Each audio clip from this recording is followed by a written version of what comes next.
Welcome to Lesson 1. Before we begin, a quick note about this course. These lessons are designed to be listened to in the background while you work inside DxO PhotoLab on your own computer. Think of them as guided audio lessons that you can follow along with at your own pace. My hope is that you can have the lesson playing on your phone, tablet, or a second screen while you explore the software yourself. If you prefer more visual, screen-recorded tutorials, you'll find plenty of those on my channel as well. Now, make sure you have DxO PhotoLab open. Feel free to pause, rewind, and revisit any section whenever you need to. In this lesson, we're going to take a tour around the software and familiarize ourselves with the layout. Don't worry about editing any photographs yet. The goal today is simply to understand where everything is located so that as we move through the course, you'll feel comfortable navigating around DxO PhotoLab. If you've just opened the software for the first time, it can feel a little overwhelming. There are lots of panels, tools, and options available. The good news is that once you understand the basic layout,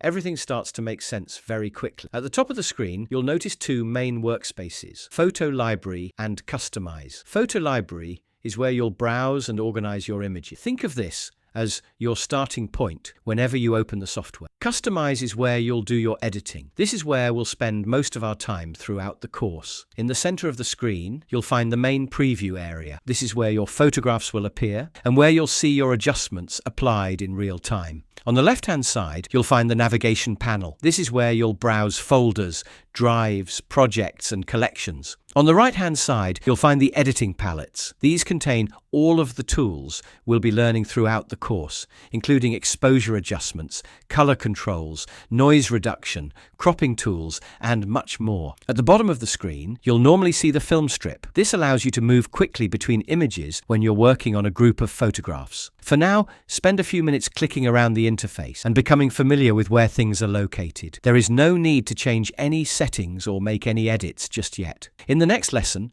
we'll look at importing images and getting photographs into DxO PhotoLab so we can begin working on real files. Don't forget to subscribe to Simon DxO for more tutorials. And if there's something you'd like me to cover in a future lesson, leave a comment below and I'll do my best to help. I'll see you in Lesson 2.